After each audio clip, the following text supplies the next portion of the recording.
Around noon on Thursday, I'm sitting in the White House press room with a press badge around my neck. Journalists from CNN, The Times, and many of the major news outlets fill every seat in the room.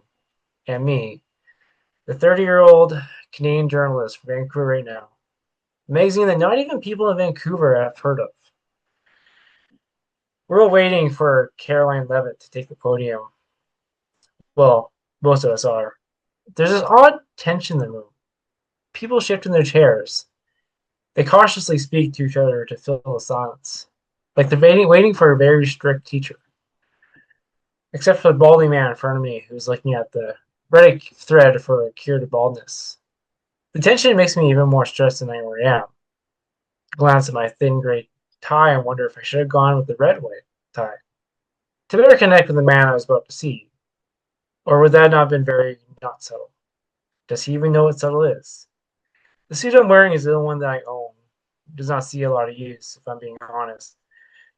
Last time I wore it was on a date where I was trying to make myself look more successful than I actually was. The charade fell when I asked my date if we could split the bill. Definitely not one of my strongest ideas. When I was packing for the trip, I wondered about the thin gray tie, the gray pants with the tiniest hole in. Dear Lord, what if someone sees it? Or the gray faded jacket, a side effect of thinking it was machine washable. Oops. And the black shirt with the missing button, the scuffed brown shoes. Everything about it is completely terrible. I should have invested in a new suit, but I didn't want to waste my rent money on something that I was only going to wear once, especially not for the idea that I'm about to meet.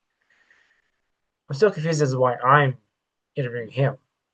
How the fuck did I get here?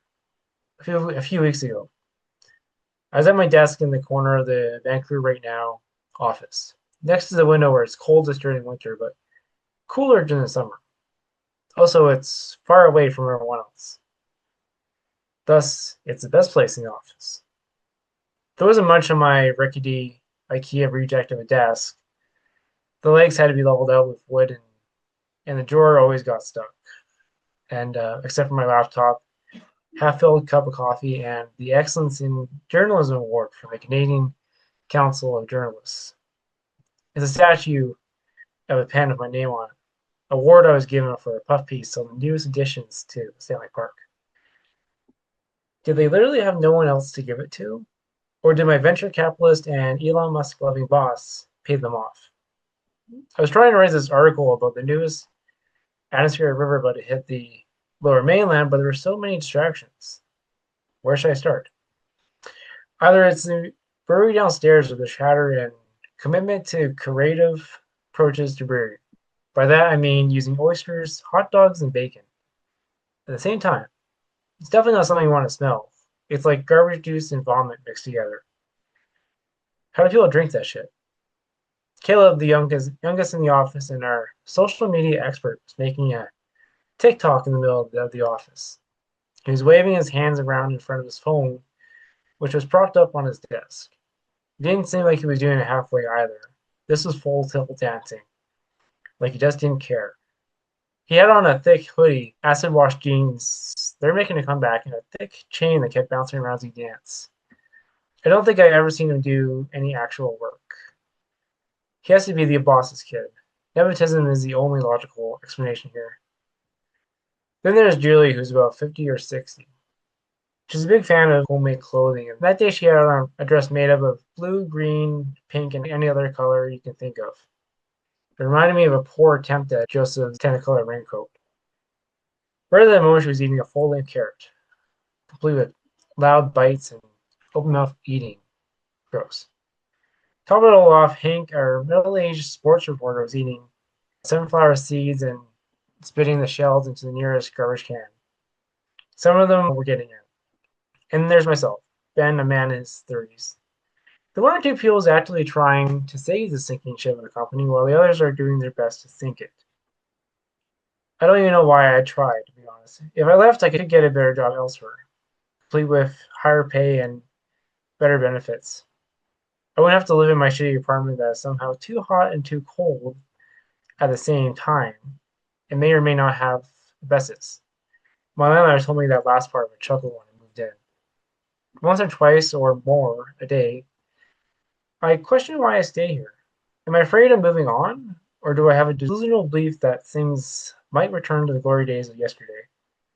Or am I simply too comfortable in a boring, repeatable life? My day to day is this: wake up at 7 a.m., feed the cats, buy coffee from the cafe next to my apartment, arrive at work at 8:30 a.m., work all day, go home, feed cats again, watch Netflix, and go to bed around 11 p.m. That is my life, 5 days a week. It's boring and dependable. If I left, would I simply be trading one repeatable day for another? Anyway, that's all questions for my therapist. I'm a fairly normal guy, I think. Live in an apartment that is too expensive, take care of two cats named Roger and Dodger, work a job that I feel stuck in, try to find time to work out, and look up if I can donate sperm for money. You can't. What about the office? Motivational posters adorn the walls. There are so many of them you could barely see the wood underneath. Are they to cover up holes, or does my boss believe in the old capitalistic equation? The more motivational posters you have equals more motivated employees. And the floors are so worn down and full of very small holes. None of them are big enough for a person to fall through and into a vat of the brewery's newest insult on the on humanity's taste buds. But give it time. Soon, somebody, Caleb, might fall through, and my boss will have to fix the floors. Oh no, the rich guy has to spend his lazily earned money on fixing the floors. Poor guy. I remember a time when this place was good, where we reported on things that actually mattered, like homelessness, inflation, and all the problems of the day. Then the owners wanted to retire and sold the company to Josh Jackson, a vest-wearing venture capitalist from the States, the Silicon Valley douche. After he told us, make Vancouver look really, really, really good. Just don't talk about your other stuff. By the stuff, he meant homelessness, inflation, everything that makes Vancouver looked not great, and made us report on a new brunch spot opening up in which big celebrities in town. Our numbers tanked as a result. A lot of good people left since the sale. Only the I don't know what to call them felt sounding mean. Not so level misfits have stuck around, and myself and Olivia, the other common person that I forgot to mention. I looked up from my laptop and saw Olivia walking out of John's office. Her hands were balled up in fists, and she looked like she was about to kill someone. She's around my age and is always wearing her jean jacket, a piece of clothing that is decked out in buttons and pins from Watchmen, Metallica, and BoJack Horseman. She's always adding more buttons to that jacket and changing her hair. It was pink that day. She bypassed Caleb's dancing and walked right over to me. Hey, what are you working on? She leaned against my desk. Atmospheric river bullshit, I said as Julie finished her carrot and fished out another from her desk. Dear Lord. Yeah. She looked away. Did John say no to your downtown east side piece? I asked. He did. Said that people don't want to know about that. So I told him that they don't know about that because we don't tell them. Olivia took a breath and fiddled with her hair. What did he say that? Said that his magazine told me to go write about Seth Rogen coming to town. She leaned in closer to me and whispered, I wish he wasn't a rich dick with too much money. I finished her sentence in the same tone. Exactly. Olivia stepped away from the desk. He wants to see you, by the way. I have no idea what it's about. Fuck, I need a breather and maybe a drink. She walks away. Suddenly, Caleb slams into her and almost knocks her to the ground. You fucking kid, get out of my way. This is a workplace. Stop doing that shit. Olivia moves past Caleb and walks away. I'm generating interest in the brand, Caleb yells after Olivia. I rose my desk as Caleb looked at me. Is she on her period? He asked me. Nope, and you shouldn't say that. I walked past him and saw Caleb's phone screaming. He turned it off. Hey, you can't shut that off. Caleb hurried to his phone and turned it back on. Just like I just did. I left him behind and headed for John's office. So sorry, fam. Total loser just off the stream. Let's all give a thumbs down to that guy. No, no, don't thumbs down the stream.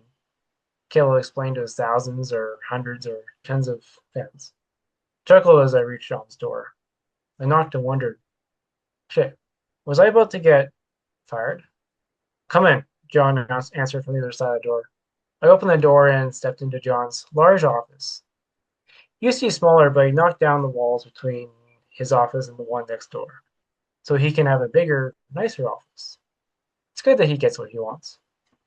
John was typing his computer while seated at his rich oak desk.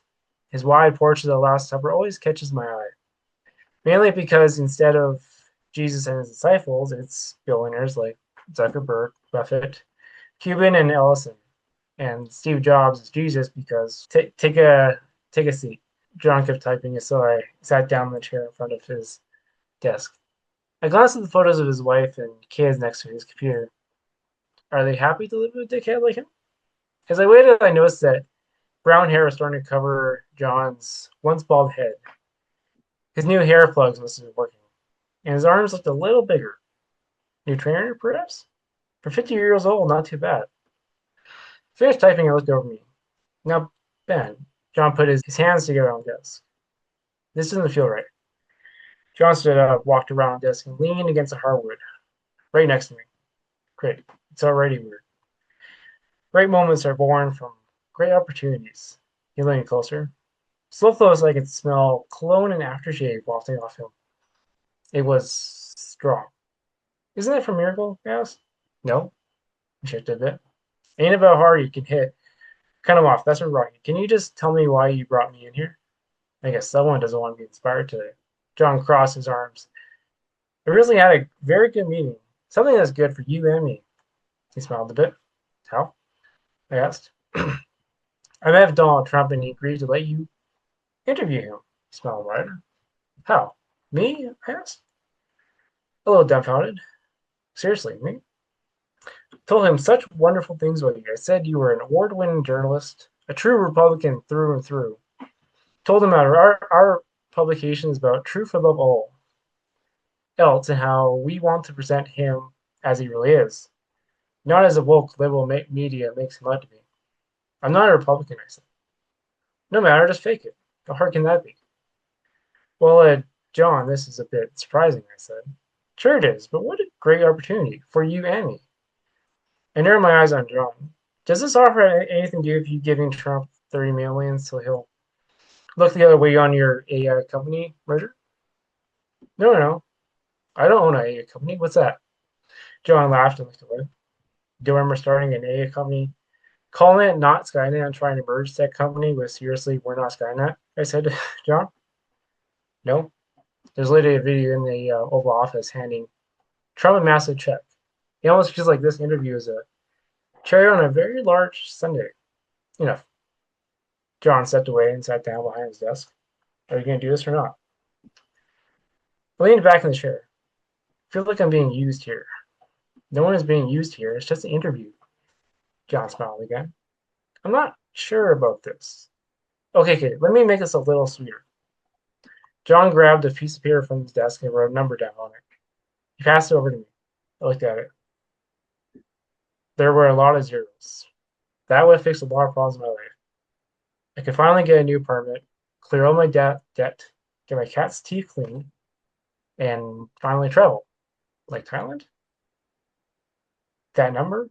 After the interview? Oh, and I should mention this has to be the softest interview ever given. No asking him about his policies or his past. Ask him what he does for fun. Things like that. So you want me to avoid his criminal record associated with Epstein and his corruption? I said, yes. That's a lot to avoid. Looked at the paper. The money would solve a lot of issues. You don't have to sell my soul to do it. Then an idea came to mind. I could use this interview to do the opposite of what John was telling me. I could talk about Trump's associations and his criminal record. All of it could really go after the guy. I would probably get kicked out of the room after a few questions, fire my job, and possibly sued by John, but maybe I could sink this AI deal. Whatever. It's a lot of money. I'll do it. Excellent. Let's celebrate. John opened up his drawer and took out a bag. Okay.